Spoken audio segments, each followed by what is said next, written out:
एक लड़के को पता चलता है कि उसके फादर का किसी लड़की के साथ अफेयर चल रहा है। इसके बारे में उसने और भी जाना तो उस लड़की के साथ उसका भी अफेयर हो जाता है। मतलब एक साथ फादर और सन, इनका एक ही लड़की के साथ अफेयर चल रहा था। अब आगे क्या होगा ये आज की हमारी मूवी तो only living boy in New York, इसमें हम देखेंगे। अगर आपको ये वीडियो अच्छा लगता है तो प्लीज इसे लाइक और कमेंट जरूर कर दीजिएगा। अब बिना किसी देरी के एक्सप्लेनेशन स्टार्ट करते हैं। मूवी स्टार्ट होती है और हम हमारे मेन कैरेक्टर थॉमस को देखते हैं। थॉमस अपने फ्रेंड के साथ, जिसका नाम है मिमी, एक आर्ट गैलरी में आया हुआ था। उसे एक्चुअल में एक राइटर बनना है और इसी के लिए आजकल वो स्ट्रगल कर रहा है। उसकी फैमिली रिच है, उसके फादर पब्लिशिंग में काम करते हैं, पर फिर भी उनसे वो हेल्प नहीं लेना चाहता। थॉमस मिमी से बहुत प्यार करता है, पर मिमी का ऑलरेडी एक बॉयफ्रेंड है। एक रात इन दोनों ने साथ बिताई थी जो इन दोनों के लिए बहुत ही ब्यूटीफुल थी। आज मिमी ने थॉमस से कहा मुझे एक वर्कशॉप के लिए एक अलग कंट्री में जाना पड़ेगा। थॉमस इस बात से बहुत अपसेट हो गया। उसकी लाइफ में एक ही कांस्टेंट है और वो है मिमी। उससे वो बहुत प्यार करता है, इस तरीके से उसे जाने नहीं दे सकता। ये सारी बातें उसने उससे कही, पर मिमी कहती है कि हम दोनों में क्या है ये हमें अब तक पता नहीं है, मेरा बॉयफ्रेंड है। थॉमस मिमी से कहता है जो रात हमने साथ में बिताई थी वो बहुत ही स्पेशल थी, पर मिमी को ऐसा नहीं लगता। वो कहती कि उस रात हम ड्रंक थे, हमने ड्रग्स भी लिए थे। वो हमेशा थॉमस को इसी तरीके से ट्रीट करती है, कभी भी सीरियसली लेती नहीं। थॉमस उससे कहता है मुझे तुम्हारा सिर्फ फ्रेंड नहीं बनना है, उससे ज्यादा होना है, पर मिमी इस बात के लिए मना कर देती है। थॉमस इस तरीके से अपनी फीलिंग्स जताने के बाद भी मिमी का फ्रेंड नहीं रह सकता था। ये बात उसने मिमी से कही तो इस बात से वो अपसेट हो गए। इसके बाद जब वो घर पर आया तो एक स्ट्रेंजर उससे बात करता है, कहता है कि तुम बहुत ही अपसेट लग रहे हो, क्या है लड़की का मामला है, उसका नाम क्या है। थॉमस को तो पहले अजीब लगा, पर वो कहता है उसका नाम है मिमी। ये स्ट्रेंजर उससे कहता है मैं तुम्हें हेल्प कर सकता हूँ, अगर तुम मुझे उसके बारे में बताओ तो शायद वो तुम्हारी गर्लफ्रेंड हो जाएगी। थॉमस को ये बात बहुत ही अजीब लगी। इस बात को इग्नोर कर कर अपने रूम में चला जाता है। इस स्ट्रेंजर का नाम था गेराल्ड, पर थॉमस को उसका रियल नेम अब तक पता नहीं है। ये मूवी में उसे आगे पता चलेगा। गेराल्ड की बात पर थॉमस ने सोचा और फिर उसके पास वो फिर से वापस आ जाता है। थॉमस ने अपनी पूरी प्रॉब्लम के बारे में गेराल्ड से बात की। गेराल्ड उसे कहता है कि तुम दोनों की एज बहुत ही कम है, इस एज में आदमी बहुत ही सस्पिशियस होता है। तुम अगर उसके लाइफ से जरा दूर जाने लग गए तो उसे तुम्हारी कमी महसूस होगी और फिर वो तुम्हारे पास आ जाएगी। थॉमस को बात समझ में नहीं आती और इसको इग्नोर कर देता है। आज रात थॉमस अपने फैमिली के साथ डिनर कर रहा था क्योंकि उसकी मदर ने उसे इंसिस्ट किया था। उसकी मदर का नाम है जूडिथ। वो हमें जूडिथ के बारे में बताता है कि उसके लिए फैमिली बहुत ही इंपॉर्टेंट है। अगर फैमिली टूट गई तो बहुत ही ज्यादा बिखर जाएगी। जूडिथ को बहुत सारे मेंटल हेल्थ इश्यूज भी थे। थॉमस के फादर का नाम है ईथन। थॉमस इस तरीके से अकेला रहता है, उनसे कुछ भी सपोर्ट नहीं लेता। ये बात ईथन को अच्छी नहीं लगती। थॉमस भी अपने फादर ईथन को बहुत ज्यादा हेट करता है। एक रात जब थॉमस मिमी के साथ एक शो देखने के लिए गया हुआ था तब उसने अपने फादर ईथन को किसी और लड़की के साथ देखा।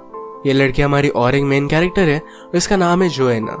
थॉमस इस बात से बहुत ज्यादा डिस्टर्ब हो गया। वो अपनी मदर के लिए वरी करता है, अगर मदर को पता चला तो बहुत ज्यादा हर्ट हो जाएगी। अगले दिन थॉमस ईथन के साथ लंच करता है। यहाँ पर उन्हें कन्फ्रंट करने वाला था पर कुछ भी बोल नहीं पाता। थॉमस ने राइटर बनने के लिए कॉलेज भी छोड़ दिया था। तो ईथन उसे कहता है कि एक करियर काउंसलर है, उससे तुम बात कर लो, तुम्हारे करियर के लिए बहुत ही अच्छा होगा। थॉमस फिगर आउट नहीं कर पाता कि ईथन ने ये सब किया क्यों होगा। रात में वो और गेराल्ड जब ड्रंक हो रहे थे तो गेराल्ड ने उसे पूछा तुम लाइफ से चाहते क्या हो। थॉमस को अब तक इस बात के बारे में कुछ भी पता नहीं है। वो राइटर तो बनना चाहता है, बचपन में उसने स्टोरीज भी लिखी थी। ये जब उसने ईथन को दिखाए तो ईथन ने उससे कहा कि ठीक ठाक है। इसमें उन्हें कुछ भी अलग नहीं लगा था, उन्होंने उसे इनकरेज नहीं किया था। जब ईथन यंग थे तो वो भी राइटर बनना चाहते थे, पर उनमें उतना ज्यादा टैलेंट नहीं था। इसी वजह से पब्लिशिंग की कंपनी उन्होंने खोल ली। इसमें वो सक्सेसफुल हो गए थे। नेक्स्ट सीन में हम देखते हैं कि थॉमस देखना चाहता था कि क्या ईथन जोएना से फिर से मिलता है। वो ईथन के ऑफिस के सामने नजर रखता है तो वहां से जोएना निकली तो उसका वो पीछा करने लग गया। एक दिन जोएना का पीछा करते करते थॉमस ने उसे रोक लिया। जोएना कहती कि मुझे पता है कि तुम कौन हो। वो फिर उसे लंच के लिए लेकर गए। थॉमस पूछता है कि तुम दोनों को एक साथ कितना टाइम हो गया। मेरे फादर मैरिड है, तुम दोनों में कुछ भी फ्यूचर नहीं है, वो कभी भी मेरी मदर को नहीं छोड़ेंगे। जोएना कहती कि तुम्हारी मदर और फादर की रिलेशनशिप के बारे में तुम्हें कुछ भी पता नहीं है। शायद तुम्हारी मदर तुम्हारे फादर से डिस्टिंक्ट है। कभी कभी लोग जो नहीं चाहते वो भी करते रहते हैं। फॉर एग्जाम्पल अब तुम मुझसे मिल रहे हो और तुम मेरे साथ इंटीमेट होना चाहते हो। थॉमस को ये बात बहुत ही अजीब लगी। वो कहता है कि ऐसा कुछ भी नहीं है। वो गुस्से में यहाँ से चला गया। नेक्स्ट सीन में थॉमस जब अपनी मदर के साथ था तो मदर उसे कहती है, तुम ही मेरी लाइफ का एक तारा हो। वर्ल्ड में सबसे ज्यादा थॉमस से ही प्यार करती है। थॉमस उसे सब कुछ सच बताना चाहता था पर कुछ भी बोल नहीं पाता। नेक्स्ट डे थॉमस फिर से जोएना से मिलने के लिए गया। उसे कहता है कि जैसा तुम्हें लग रहा है ऐसा कुछ भी नहीं है, प्लीज मेरे फादर से मिलना बंद कर दो। जोएना को किसी भी तरीके की कमिटमेंट अच्छी नहीं लगती है। इथन ने अभी अभी उससे कहा था कि उसे शादी करेगा, इस बात से वो डिस्टर्ब थी। जो भी कुछ चल रहा है इसके बारे में थॉमस गेराल्ड को बताता है। गेराल्ड ने उसे पूछा, क्या जोएना तुम्हें अच्छी लगती है? थॉमस पहले इस बात को मना करता है पर गेराल्ड के प्रेस करने के बाद थॉमस ने इस बात को एडमिट किया। नेक्स्ट सीन में हम देखते हैं कि इथन के ऑफिस की पार्टी थी, वहां पर थॉमस को भी इनवाइट किया गया था। आज वो यहाँ मिमी के साथ आया। वो नोटिस करता है कि जोएना भी एक मिलियनेयर के साथ यहाँ पर आई हुई है। अकेले में उसने उससे बात की, कहा उस मिलियनेयर ने तुम्हें इस रात के कितने पैसे दिए? क्या तुम सब कुछ सिर्फ पैसों के लिए करते हो? जोएना को इस पर गुस्सा आ गया। इन दोनों में फाइट होने लग गई और फाइट में ही एक दूसरे को किस कर लेते हैं। इसके बाद ये दोनों एक दूसरे के साथ इंटीमेट हो गए थे। एक दिन थॉमस ने गेराल्ड को उसने जो भी लिखा हुआ है ये पढ़ने के लिए दिखाया। गेराल्ड उसे कहता है कि ये बहुत ही अमेजिंग है, तुम एक अच्छे राइटर बन सकते हो। थॉमस कहता है कि अब मुझे लगने लग गया है कि शायद मैं जोएना से प्यार करता हूँ। गेराल्ड ने उसे समझाया कि कई बार आपको जो प्यार लगता है वो अलग चीज होती है, हमेशा हमारा दिल सही नहीं होता। अगले दिन इथन ने थॉमस को अपने ऑफिस में कुछ बात करने के लिए बुलाया हुआ था। थॉमस को लग रहा था कि शायद उसके और जोएना के बारे में इथन को पता चल गया है। इथन कहता है, तुम मुझे कुछ बता नहीं रहे हो, तुम्हारी करियर काउंसलर के साथ अपॉइंटमेंट थी, तुम गए ही नहीं। थॉमस कहता है कि मुझसे गलती होगी, मैं कुछ ना कुछ तो कर लूंगा। थॉमस जब घर पर आया तो गेराल्ड अपने रूम में नहीं था। वहां पर उसने गेराल्ड की बुक देखी। अभी उसे गेराल्ड का नाम सही तरीके से पता चला। उस पर रिसर्च करने के बाद उसे पता चलता है गेराल्ड एक बहुत ही अच्छा राइटर है। उसने अब तक 12 बुक्स लिखी हुई है। आजकल गेराल्ड थॉमस के बारे में बुक लिख रहा था। थॉमस को अच्छा लगता है कि गेराल्ड को उसकी राइटिंग पसंद आई। एक दिन थॉमस ने नोटिस किया कि जोएना अभी इथन से मिल रही है। वो मिमी के साथ था। मिमी उसे कहती है, तुम्हारे और जोएना के बीच में कुछ चल तो नहीं रहा? उस रात पार्टी से तुम दोनों अकेले घर गए थे। वो फिर खुद ही बोलती है कि तुम ऐसा कुछ भी करोगे नहीं, तुम उन लोगों में से नहीं हो। आज रात जब थॉमस जोएना के साथ था तो उसे कहता है, तुम इथन से मिलना बंद कर दो। जोएना भी अब ट्रबल में थी। वो थॉमस और इथन दोनों की केयर करती थी। उसे क्या करना चाहिए समझ में आ नहीं रहा था। उसने फिर डिसाइड किया कि वो थॉमस और इथन इन दोनों से ब्रेकअप कर लेगी। थॉमस इथन को फोन पर जोएना से झगड़ता हुआ देखता है। उसे लगता है कि इथन से उसने ब्रेकअप कर लिया है। एक रात इथन की यहाँ पर पार्टी थी। थॉमस ने गेराल्ड को भी इस पर इनवाइट कर लिया। दूर से थॉमस ने गेराल्ड को मिमी दिखाई। मिमी जूडिथ के साथ खड़ी थी तो गेराल्ड ने कहा, तुम्हारी मदर बहुत ब्यूटीफुल है। इस पार्टी से अकेला रहने के लिए जोएना रूफटॉप पर चली गई। गेराल्ड उसके पास आया, कहता है, मुझे पता है कि तुम क्या कर रही हो, पर अगर इसमें थॉमस हर्ट हुआ तो तुम्हें मुझे आंसर करना पड़ेगा। मैं तुम्हारा बहुत बुरा हाल करूंगा। जोएना को बहुत ही अनकंफर्टेबल लगता है। वो यहाँ से जा रही थी तभी थॉमस उसके पास आ गया। जोएना यहाँ पर उससे भी ब्रेकअप कर लेती है। जोएना कहती है, तुम्हारे फादर ने मुझे प्रपोज किया, अब ये सब करना गलत होगा। इस बात से थॉमस गुस्सा हो गया। उसे लग रहा था कि इथन और जोएना शादी कर लेंगे तो सब कुछ बताने के लिए अपनी मदर के पास वो जा रहा था, पर अपनी मदर को इथन के साथ वो खुश देखता है। उनका मूवमेंट वो रुइन नहीं करना चाहता था तो उससे कुछ भी नहीं बताता। पार्टी से वो गुस्से में जा रहा था तो मिमी भी उसके पीछे पीछे आई। आजकल थॉमस उससे दूर रह रहा है। उसे बुरा लगा, इस वजह से उसने अपने बॉयफ्रेंड से ब्रेकअप कर लिया। ये बात वो थॉमस को बता देती है।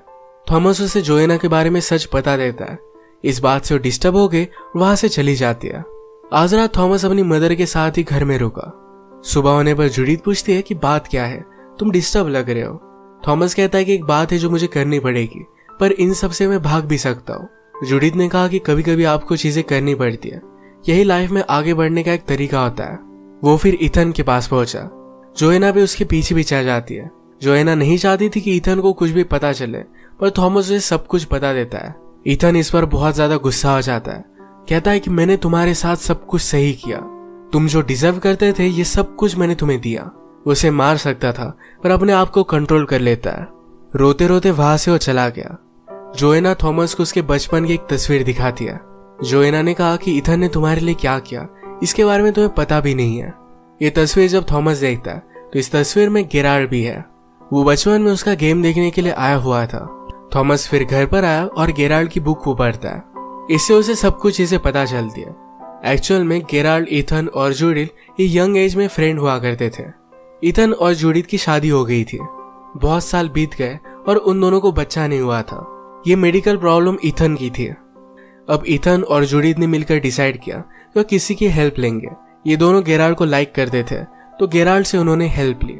जूडिथ और गेराल्ड ने एक बहुत ही रोमांटिक सी रात बिताई। जूडिथ इसके बाद प्रेग्नेंट हुई। उसी का बेटा थॉमस है, यानी कि थॉमस एक गेराल्ड का ही बेटा था। अब थॉमस और गेराल्ड जब बात करते हैं तो हमें पता चलता है कि गेराल्ड और जूडिथ हमेशा से एक दूसरे से बहुत प्यार करते थे। थॉमस को अच्छा बचपन मिल पाए, ईथन और जूडिथ में कुछ भी डिवोर्स ना हो, इस वजह से गेराल्ड इन्हें छोड़कर चला गया था। ईथन और जूडिथ में अब कोई भी प्यार नहीं था, पर फिर भी वो थॉमस के लिए एक साथ रह रहे थे। कभी कभी गेराल्ड जब थॉमस को मिस करता तो उसका गेम देखने के लिए आया करता था। उसे दूर से ही देखकर उसे बहुत अच्छा लगता। अब बहुत सालों बाद उसे लगा कि थॉमस से उसे मिलना चाहिए। थॉमस में जो टैलेंट है इसे बढ़ावा देना चाहिए। इस वजह से वो फिर से उसकी लाइफ में वापस आ गया था। ये दोनों जब बात करते तो थॉमस को बहुत अच्छा लगा। उसे अच्छा लगा कि उसका टैलेंट अपने फादर से आता है। वो फिर अपनी मदर से मिलने के लिए गया। सारी चीजों को उसने एक्सप्लेन किया। जूडिथ पूछती कि गेराल्ड कैसा है। वो भी उससे प्यार करती है, हमेशा उसकी बुक्स पढ़ती है। अब मूवी में हम देखते हैं कि 1 साल बीत चुका है। थॉमस ने अपनी एक बुक कंप्लीट कर सेल भी किया। आज उसे मिलने के लिए फिर से ईथन आया हुआ था। सब कुछ चीजें क्लियर होने के बाद इन दोनों में फिर से रिलेशनशिप बहुत ही अच्छी हो गई है। वो ईथन को अपने फादर की तरह ही मानता है। जोएना सचमुच में ईथन से बहुत प्यार करती थी, तो अब ये दोनों एक साथ है। गेराल्ड ने भी अपनी बुक को पब्लिश कर दिया था।